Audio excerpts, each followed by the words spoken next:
કેમ છો મિત્રો? મજામાં છો? મજામાં છો ને? નથી મજામાં?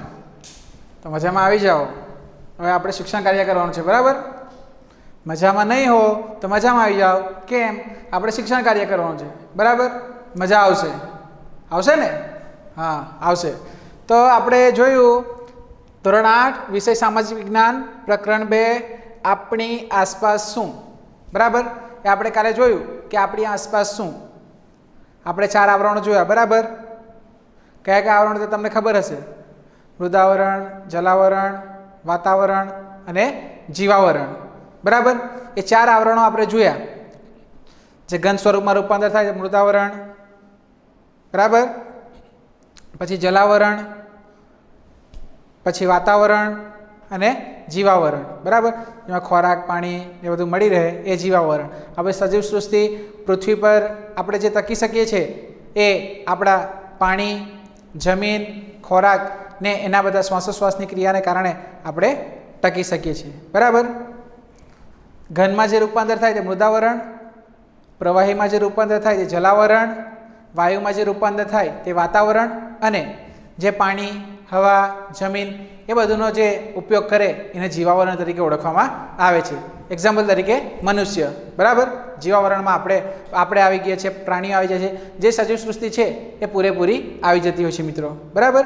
એ જ રીતે તમે પણ આપણે આજે જોવાનું છે. એક છે મૃદાવરણ, બરાબર? આપણે 4 આવરણો જોયા કાલે, કયા કયા છે તે. તો આજે એમાંથી પ્રથમ આવરણની શરૂઆત કરવાની છે આપણે. તે પ્રથમ છે મૃદાવરણ, બરાબર? આપણે પૃથ્વીના જે ભાગ ઉપર વસવાટ કરીએ છીએ તે ભાગ મૃદાવરણ તરીકે ઓળખાય છે, બરાબર? કે આપણે પૃથ્વીના જે ભાગ ઉપર, બરાબર, કે આપણે પૃથ્વીના જે ભાગ ઉપર વસવાટ કરીએ છીએ, આપણે જ્યાં રહીએ છીએ, તો એ ભાગને આપણે મૃદાવરણ તરીકે ઓળખીશું, બરાબર? જે જમીનનો વિસ્તાર હોય, તમે પાણીમાં તો ઘર બનાવી શકવાના નથી મિત્રો, બરાબર? જે જમીનનો વિસ્તાર હોય, જ્યાં રહેવા લાયક જમીન હોય, મનુષ્ય જ્યાં રહેતો હોય, તો એને આપણે મૃદાવરણ તરીકે ઓળખીશું, બરાબર?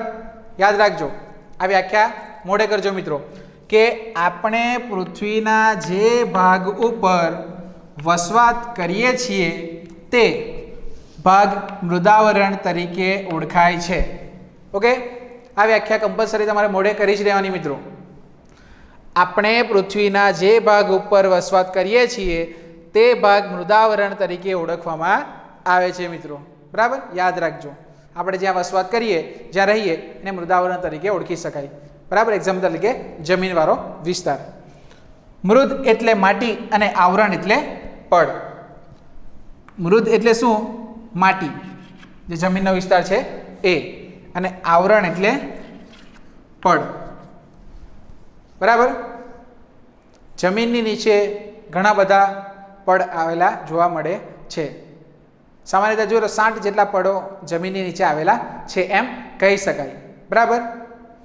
કે મૃદ એટલે માટી અને આવરણ એટલે પડ, બરાબર? જમીનની નીચે 7 જેટલા પડ આવેલા જોવા મળે છે આપણને. આપણે વિચારી શકીએ છીએ, બરાબર, કે આવરણ એટલે પડ અને મૃદ એટલે માટી, એટલે મૃદાવરણ તરીકે ઓળખી શકાય છે જમીનનો જે વિસ્તાર હોય, જ્યાં આપણે રહેતા હોય એ જગ્યાને મિત્રો, બરાબર? પૃથ્વીનો ઉપરનો પોપડો માટી અને ખડકો જેવા ઘન પદાર્થોનો બનેલો છે. પૃથ્વીનો ઉપરનો પોપડો એટલે કે જ્યાં આપણે વસવાટ કરીએ છીએ એ જગ્યા, જમીનનો વિસ્તાર.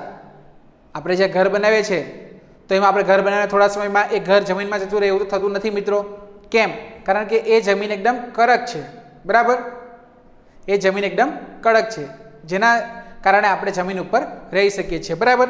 તો પૃથ્વીની ઉપરનો પોપડો માટી અને ખડકો જેવા ઘન પદાર્થોનો બનેલો જોવા મળે છે. શાના કારણે પૃથ્વીનો પોપડો બનેલો જોવા મળે છે? કે પૃથ્વીનો ઉપરનો પોપડો માટી અને ખડકો, બરાબર?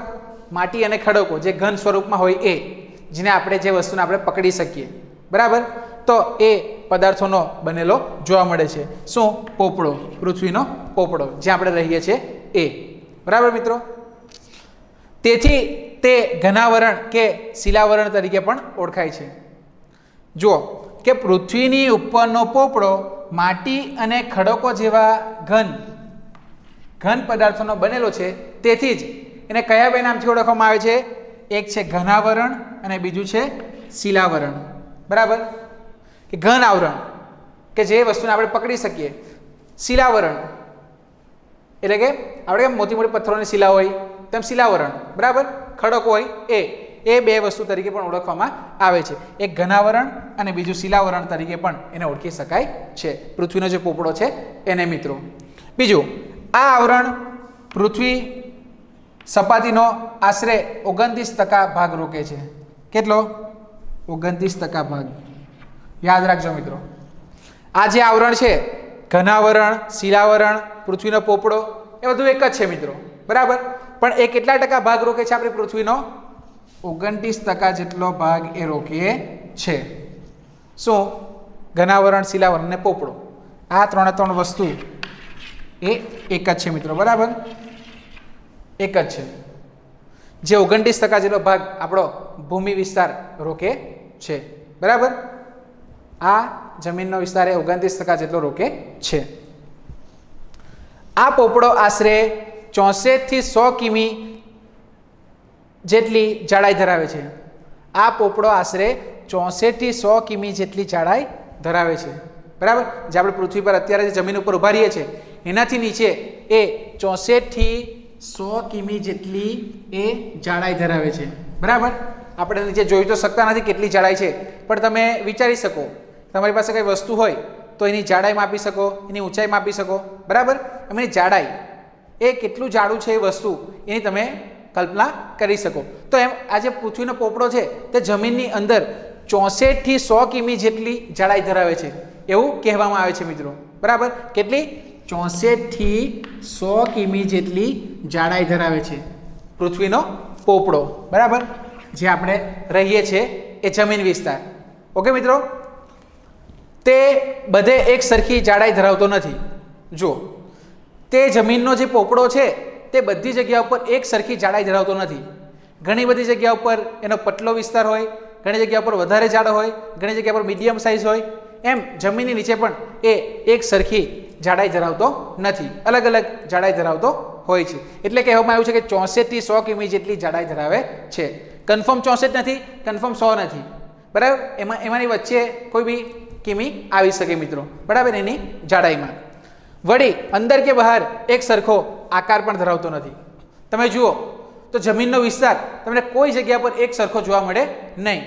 ભાગ્યે જ કોઈ જમીન એવી હોય જે ખેડૂતો ખેડતા હોય કે જ્યાં તમને સરખી જમીન જોવા મળે. બરાબર, પણ ઘણો બધો વિસ્તાર એવો છે મિત્રો કે તમને એક સરખો જોવા મળતો નથી. કોઈક જગ્યા પર ખાડાવાળો વિસ્તાર હોય, કોઈક જગ્યા પર ડુંગર વિસ્તાર હોય, કોઈક જગ્યા પર મેદાનો હોય. બરાબર, એ રીતે પૃથ્વીનો પોપડો અલગ અલગ વિસ્તારમાં અલગ અલગ જગ્યા ધરાવતો હોય છે. તે લગભગ માટી અને ખડક જેવા દ્રવ્યોનો બનેલો છે. કે તે શાનો બનેલો છે? કે માટી અને ખડક, માટી અને ખડકો. બરાબર, ખાડા ટેકરા હોય છે, ડુંગર વિસ્તાર હોય છે, પથ્થરો હોય છે, તો એ બધાનો આ બનેલો જોવા મળે છે. પૃથ્વીનો પોપડો એવા દ્રવ્યોનો બનેલો છે. બરાબર મિત્રો, આ ભાગ પર જ નાના મોટા પર્વતો. જુઓ, પૃથ્વીના ભાગ ઉપર જે જમીનનો વિસ્તાર છે એના પર જ નાના મોટા પર્વતો. બરાબર, હિમાલય છે, પછી એ બધા ઘણા બધા પર્વતો છે. તો એ નાના મોટા પર્વતો, ઉચ્ચ પ્રદેશો, જે ઊંચાણવાળા વિસ્તાર હોય તેને ઉચ્ચ પ્રદેશો કહેવામાં આવે છે. બરાબર, પછી મેદાનો, જે મેં તમને આગળ કીધું તેમ પર્વતો, મેદાનો, પછી અલગ અલગ વિસ્તારમાં ખાડા ટેકરાવાળો વિસ્તાર, તેમ પર્વતો, ઉચ્ચ પ્રદેશો, મેદાનો વગેરે આવેલા છે. ક્યાં? આ પૃથ્વીનો જે પોપડો છે એની ઉપર. બરાબર, એ બધી જ જગ્યા ઉપર એક સરખો જોવા મળતો નથી. વળી સપાટીથી શરૂ કરીને આપણે જેમ જેમ ઊંડે જતા જઈએ તેમ તેમ તાપમાનમાં વધારો થતો જાય છે. જો મિત્રો ધ્યાન રાખજો કે સપાટીથી શરૂ કરીને આપણે જેમ જેમ ઊંડે જતા જઈએ, જમીનની અંદર આપણે જ્યાં રહીએ છીએ એ સપાટી છે, અને એની અંદર આપણે જેમ જેમ ઊંડે જતા જઈએ તેમ તેમ તાપમાનમાં વધારો થતો જાય છે. જમીનની અંદર જેમ જેમ આપણે જતા ગઈએ તેમ તેમ તાપમાનમાં એકદમ વધારો થતો જાય છે મિત્રો. બરાબર, જમીનની વિસ્તારની અંદર તાપમાનમાં વધારો થતો જાય છે. તમે જેમ જેમ અંદર જમીનમાં જતા જાઓ તેમ તેમ તમને ગરમી વધુ ને વધુ લાગવા લાગતી હોય છે મિત્રો. બરાબર, કે જમીનની અંદર એ ઘણો બધો લાવો ભરેલો છે. જે તમે ઘણી બધી જગ્યા ઉપર જોયું હોય કે લાવો ફાટતો હોય. બરાબર બરાબર, તો તેમ આ એ જમીનની અંદર જેમ જેમ જાઓ તેમ તેમ તમને એ વધુ ને વધુ તાપમાન જોવા મળતું હોય છે. બરાબર, તો એમ આપણે જમીનની અંદર જતા ગઈએ તાપમાન વધુ ને વધુ આપણે જોઈ શકીએ છીએ મિત્રો. બરાબર, શામાં? આ મૃદાવરણમાં. બરાબર, મૃદાવરણમાં આપણે વધુ ને વધુ તાપમાન જોઈ શકીએ છીએ. બરાબર, આવરણ.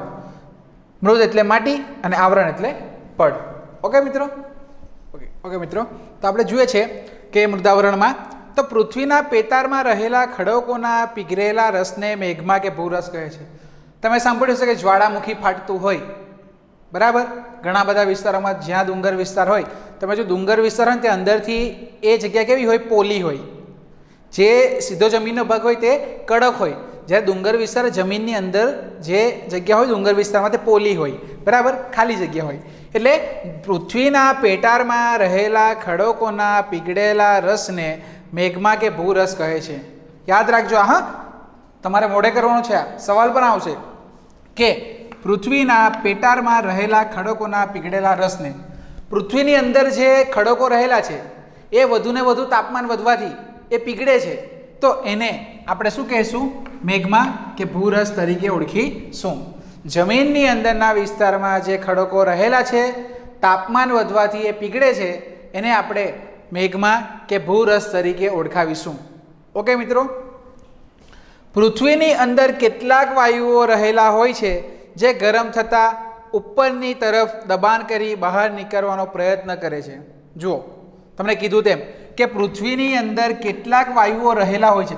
પૃથ્વીની અંદર ઘણી બધી વસ્તુ એવી છે કે એ બહાર નીકળવાનો પ્રયત્ન કરતી હોય છે મિત્રો, પણ જે પૃથ્વીનું પડ છે એના કારણે બહાર આવી શકતી નથી. બરાબર, કે વાયુઓ રહેલા હોય છે જે ગરમ થતાં ઉપરની તરફ દબાણ કરે છે. જે ગરમ થાય તો ઉપરની તરફ દબાણ કરતું હોય. બરાબર, તમે પણ કેટલીક વાર જોયું હશે કઈ બી વસ્તુ, કઈ દૂધ તમે ગરમ કરવા મૂકો કે એવું કંઈ, તો એ ધીમે ધીમે ગરમ થાય તેમ ઉપર આવતું જાય છે મિત્રો. બરાબર, તેમ એ જમીનની અંદર જે વાયુઓ ગરમ થતા હોય તો ધીમે ધીમે એ દબાણના કારણે બહાર નીકળવાનો પ્રયત્ન કરતા હોય છે. જમીનથી અંદરથી બહાર નીકળવાનો પ્રયત્ન કરતા હોય છે બધા વાયુઓ. બરાબર, પરંતુ ઉપર આવેલા ખડકોનું દબાણ પણ એટલું જ વધારે હોય છે. પણ જમીનનો જે વિસ્તાર હોય છે મિત્રો, જે વિસ્તાર, તો એ પણ ઉપર એટલો જ કડક હોય છે કે નીચે જે વાયુઓ બહાર નીકળવાનો પ્રયત્ન કરે છે તો એને બહાર આવવા દેતા નથી. ઘણી બધી જગ્યા એવી હોય છે જ્યાં એનું પડ પાતળું હોય છે, ત્યાંથી આવા દ્રવ્યો બહાર નીકળી શકે છે. એને આપણે જ્વાળામુખી તરીકે ઓળખીએ છીએ. પણ મોટાભાગની જગ્યા એવી છે મિત્રો કે જ્યાં એનું પડ એકદમ જાડું હોવાથી એ બહાર આવી શકતા નથી. આમ ગરમી અને દબાણ જેવા બળો એકબીજાને સંતુલિત રાખવામાં મદદરૂપ થાય છે. આમ આના કારણે ગરમી અને દબાણ જેવા બળો એ આના કારણે જ એ સમતુલા જળવાય છે અને આપણે અહીંયા પૃથ્વી ઉપર એ જીવી શકીએ છીએ. નહીં કે રોજ 10 દિવસે અઠવાડિયે એક વીકમાં તમે જુઓ તો રોજ એ નીચે રહેલું જે વાયુ છે એ ગરમીને કારણે ઉપર આવવા લાગે, જ્વાળામુખી બધી જગ્યા ઉપર ફાટવા લાગે, તો એ જીવન શક્ય નથી મિત્રો. કારણ કે જમીનની અંદર એટલો લાવો છુપાયેલો છે મિત્રો કે બહાર આવતા એ બધી જગ્યાને નાશ કરી નાખે છે. તમે સાંભળ્યું છે ઘણી બધી જગ્યાએ જ્વાળામુખી ફાટતું હોય તો એના આજુબાજુના વિસ્તારોમાં એ ઘણું બધું નાશ થઈ ગયેલું જોવા મળતું હોય છે. એટલી એની ગરમીની તાકાત હોય છે મિત્રો. બરાબર, તો એમ જ ગરમી અને દબાણ જેવા બળોને એકબીજાને સંતુલિત રાખવામાં એ મદદરૂપ થતા હોય છે. જ્યાં પૃથ્વીનું પડ છે એ મિત્રો એકબીજાને સંતુલિત રાખવામાં મદદરૂપ થાય છે. બરાબર, એટલે જ તો પૃથ્વીનો આ પોપડો ફાટી જતો નથી કે દબાણ અને તાપમાન એને સંતુલિત રાખવામાં આ પોપડો એ ઘણો મજબૂત હોય છે, એના કારણે એ ફાટી જતો નથી. ઘણી બધી જગ્યા પર એ મજબૂત નથી હોતો જ્યાં જ્વાળામુખી ફાટવાનો ભય રહેતો હોય છે. જ્યાં ધારો કે ડુંગર વિસ્તાર હોય ત્યાં આ સંતુલા જળવાતી નથી, ત્યાં પોપડો ફાટતા જ્વાળામુખી ફાટી નીકળે છે. મેં તમને કીધું તેમ આ સમતુલા જ્યાં જળવાતી નથી ત્યાં આ પોપડો ફાટતા જ્વાળામુખી ફાટી નીકળે છે. પોપડો ફાટે ત્યાં શું જ્વાળામુખી ફાટી નીકળે, અંદરથી લાવો બહાર નીકળતો હોય, ગરમ કોલસો બહાર નીકળતો હોય જ્વાળામુખીમાંથી, એ બધી વસ્તુ બહાર નીકળતી હોય છે. જ્યાં એનું પડ પતલું હોય છે, જ્યાં પોપડાની સમતુલા જરવાતી નથી, ત્યાં એ જ્વાળામુખી તરીકે એ ફાટી નીકળતું હોય છે, એ લાવો બહાર આવી જતો હોય છે મિત્રો. ત્યાં આજુબાજુનો વિસ્તાર એકદમ બળીને ખાક થઈ જતો હોય છે. જો મૃદાવરણ ન હોય તો આપણું ઘર શાના પર બાંધી શકીએ? તમે વિચારો કે આપણે મૃદાવરણમાં જે ભણીએ છીએ તો એ જમીનનો વિસ્તાર, જો એ નહીં હોત તો આપણે આપણું ઘર શાના પર બાંધી શક્યા હોત? જમીનનો વિસ્તાર નહીં હોત તો આપણે આપણું ઘર શાના પર બાંધી શકીએ? પાણીમાં તો તમે રહી નહીં શકો, બરાબર? તો એમ આ મૃદાવરણ છે એના કારણે જ આપણે અહીંયા જીવન ટકાવી શક્યા છીએ મિત્રો, બરાબર? ઘણી બધી જગ્યાઓ તમે જુઓ તો પૃથ્વીનો પોપડો પાતળો હોય ત્યાં જ્વાળામુખી ફાટી નીકળે, તો બધી જગ્યા ઉપર જો પૃથ્વીનો પોપડો એટલો પતલો થઈ જાય તો બધી જગ્યા પર જ્વાળામુખી ફાટી નીકળે તો આપણું જીવન એ પૃથ્વી પર અશક્ય થઈ જતું હોય છે મિત્રો.